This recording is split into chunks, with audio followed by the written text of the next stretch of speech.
복음에 대한 자부심, 복음에 대한 자부심이라는 제목으로 말씀 전하겠습니다. 시편 기자는 삶의 위기 가운데 있음을 고백하면서 이 위기 가운데서 하나님께서 건져주시기를 간절히 청하고 있습니다.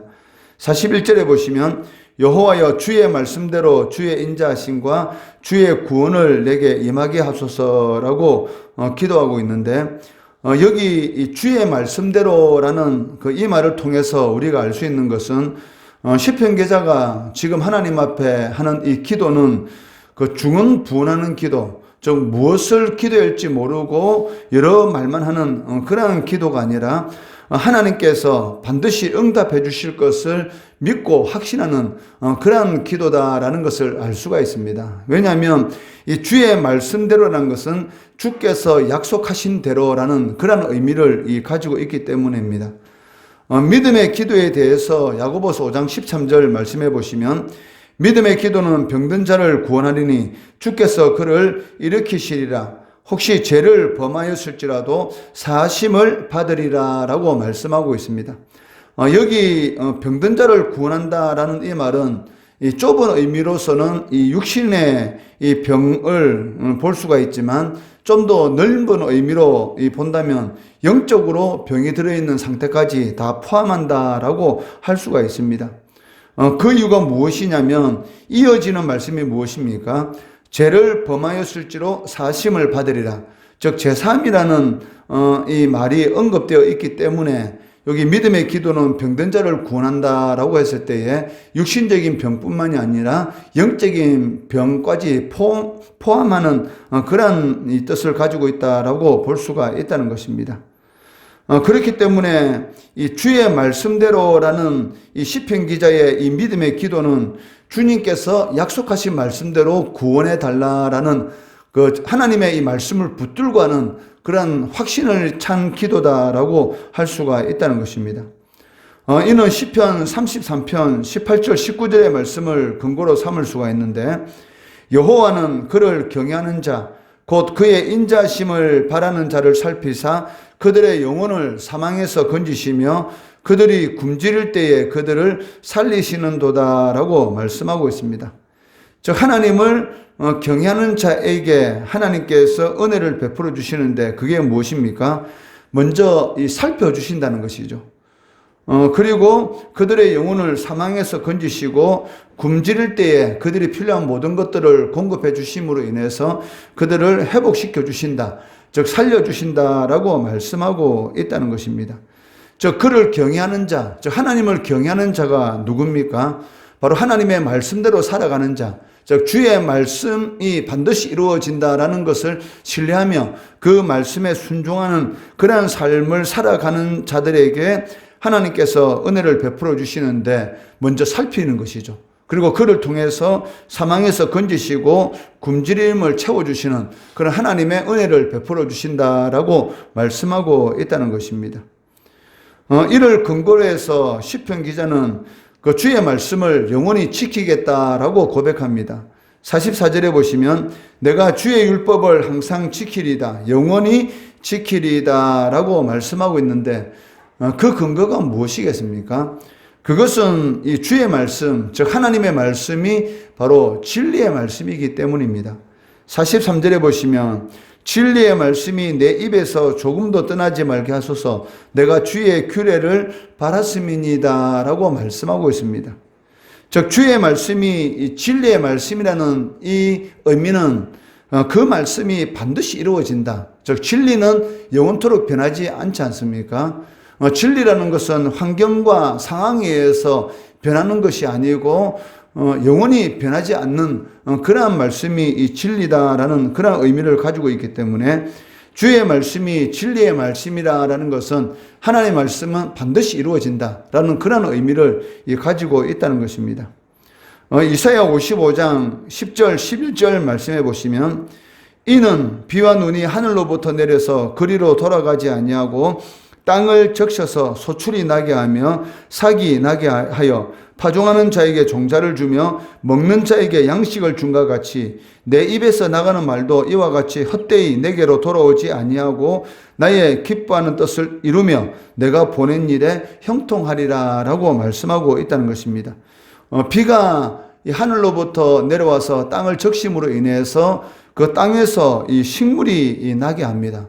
그와 마찬가지로 하나님 입에서 나가는 그 말도 그냥 헛되이 그냥 돌아오는 것이 아니라 반드시 이 영향력을 이렇게 나타낸다라고 말씀하고 있다는 것이죠.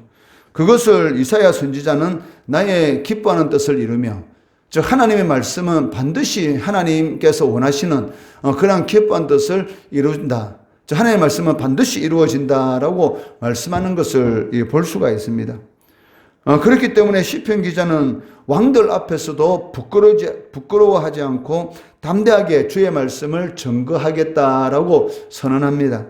46절 말씀해 보시면 또 왕들 앞에서 주의 교훈들을 말할 때에 수치를 당하지 아니하겠으며, 즉 이런 시편 기자의 고백은 이 바울의 이 고백을 연상시키고 있습니다. 사도행전 26장 29절 말씀해 보시면 바울이 이르되 말이 적으나 많으나 당신뿐만 아니라 오늘 내 말을 듣는 모든 사람도 다 이렇게 결박된 것 외에는 나와 같이 되기를 하나님께 원하나이다 라고 고백하고 있습니다. 이 말이 무슨 말입니까? 바울은 이 복음에 대한 이 자부심이 대단한 사람이었습니다. 즉 부활하신 주님을 만나고 난 이후부터 이방인의 사도로서 여러 가지 이 핍박과 이 고난 가운데서도 끊임없이 하나님의 이 복음을 전하고 교회를 세워나가는 것을 볼 수가 있는데, 이런 근원적인 힘은 이 자부심입니다. 즉 하나님의 말씀에 대한 자부심. 죄인의 개수로서 살아왔지만 하나님께서 자신에게 은혜를 베풀어 주셔서 이방인의 사도, 즉 복음을 전할 수 있는 그런 은혜를 베풀어 주셨다라는 이런 자부심이 있기 때문에 지금 이 유대 왕 앞에서 이 재판을 받고 있으면서도 불구하고 하는 말이 무엇입니까?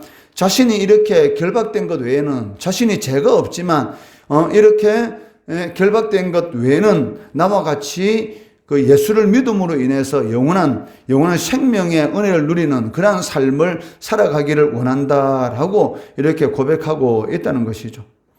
우리는 어떻습니까? 이 복음을 부끄러워하지 않고 담대하게 전하고 있습니까? 담대하게 전하지 못하고 있다면 그 이유가 무엇입니까? 시편 기자의 말을 빌린다면 주의 말씀, 즉 진리의 말씀에 대한 이런 확신이 없기 때문이다. 즉 복음에 대한 확신이 없기 때문이다. 즉 자부심이 없기 때문이다라고 할 수가 있다는 것이죠. 자신이 어떤 일을 함에 있어서 그 일에 대한 자부심이 있으면 끊임없이 그 일에 대한 이런 자랑을 하게 될 것입니다. 우리가 어떤 집에 가서 음식을 먹고 나와서 너무나 맛있게 먹으면 그 집 음식이 너무나 맛있더라라고 하면서 끊임없이 자랑하지 않습니까? 마찬가지인 것이죠. 자신이 어떤 귀한 물건을 이렇게 얻게 되면 그 귀한 물건을 다른 사람들에게 보여주고 싶어서 그 물건을 들고 다니면서 자랑할 것입니다. 마찬가지로 우리가 이 복음에 대한 이 자부심을 가지고 있다면 끊임없이 우리 입에서 이 복음을 전하게 된다는 것입니다. 로마서 1장 16절 말씀해 보시면 내가 복음을 부끄러워하지 아니하노니 이 복음은 모든 믿는 자에게 구원을 주시는 하나님의 능력이 됩니다. 저 복음이 무엇입니까? 나의 모든 죄 허물을 대신해서 하나님께서 육신을 입고 이 세상에 오셔서 십자가에서 나의 죄의 값을 대신해서 죽으셨다. 그것을 믿으면 영원히 구원받고 하나님의 백성으로서의 은혜를 누리며 살아간다라는 것이 이 복음이지 않습니까? 죄로 인한 영원한 사망의 상태에서 영원한 생명 상태로 옮겨지는 것이 바로 이 복음이다. 복음의 능력이다라고 할 수가 있다는 것입니다. 이 바울이 로마서 1장에서 고백하는 것처럼 자신은 복음을 부끄러워하지 않는다. 그 이유가 무엇이냐면 이 복음이라는 것은 믿는 자들에게 하나님의 능력이기 때문이다라고 고백하고 있습니다. 우리가 환경에 상관없이 실족하지 않고 낙심하지 않고 끝까지 하나님을 신뢰하면서 살아갈 수 있는 그 힘이 무엇이겠습니까? 그것이 바로 이 복음이라는 것이죠. 디모데후서 1장 11절 12절 말씀해 보시면 이 바울이 복음을 부끄러워하지 않는 그런 이유에 대해서 이 말을 하고 있는데, 내가 이 복음을 위하여 선포자와 사도와 교사로 세우심을 입었노라. 이로 말미암아 내가 또 이 고난을 받되 부끄러워하지 아니하면 내가 믿는 자를 내가 알고 또한 내가 의탁한 것을 그날까지 그가 능히 지키실 줄을 확신함이라 라고 말씀하고 있다는 것입니다. 내가 믿는 자가 누구인지를 아는 것. 우리가 섬기는 하나님이, 우리가 섬기는 이 주되신 그리스도께서 어떤 분이신지를 안다는 것. 이것이 너무나 중요한 것이죠. 그것을 아는 사람들만이 이 고난을 받지만 그러한 상황 가운데서도 예수 믿는 것에 대해서 전혀 부끄러워하지 않는, 오히려 예수 믿는 것이 자부심이 되는 그러한 이 삶을 살아갈 수가 있다는 것입니다. 하나님이 어떤 분이신지를 알고 있다면 하나님의 말씀을 존중하고 그 말씀에 헌신하게 될 것입니다. 48절 말씀해 보시면 또 내가 사랑하는 주의 계명들을 향하여 내 손을 들고 주의 율례들을 작은 소리로 읊조리리다 라고 고백합니다. 여기 주의 계명들을 향하여 시편 기자가 손을 든다라는 이 말의 의미는 주의 계명, 즉 하나님의 말씀을 높이고 존중하며 헌신하겠다라는 그런 의미를 가지고 있다는 것이죠. 즉 하나님의 말씀에 헌신한다는 것은 하나님의 말씀에 순종하는 그런 삶을 통해서 하나님이 살아계심을 나타내겠다. 즉 하나님께 영광 돌리는 그러한 삶을 살겠다라는 그러한 결단의 이 의미를 가지고 있다는 것입니다. 하나님의 말씀을 귀히 여기고 그리고 그 말씀에 순종하며 헌신하는 자, 즉 다르게 표현한다면 이 복음에 대해서 자부심을 가지고 살아가는 자, 그런 자들에게 하나님께서 은혜를 베풀어 주시는데 그 은혜가 무엇입니까? 46절에 이 말씀하신 대로 수치를 당하지 않는 삶, 그러한 삶을 허락하여 주시고 47절에 말씀하신 대로 즐거워하는 그러한 삶을 살도록 하실 것이다 라고 약속하고 계시다는 것입니다. 그렇기 때문에 성도는 당연히 이 복음에 대한 그런 자부심, 즉을 가지고 하나님의 말씀에 헌신하는 그러한 삶을 살아가야 됩니다. 그러한 삶을 통해서 수치를 당하지 않게 하시는 하나님, 즐거움을 누리게 하시는 하나님의 은혜를 우리 삶 가운데서 누리시는 우리 성도 되시기를 주의 이름으로 축원합니다.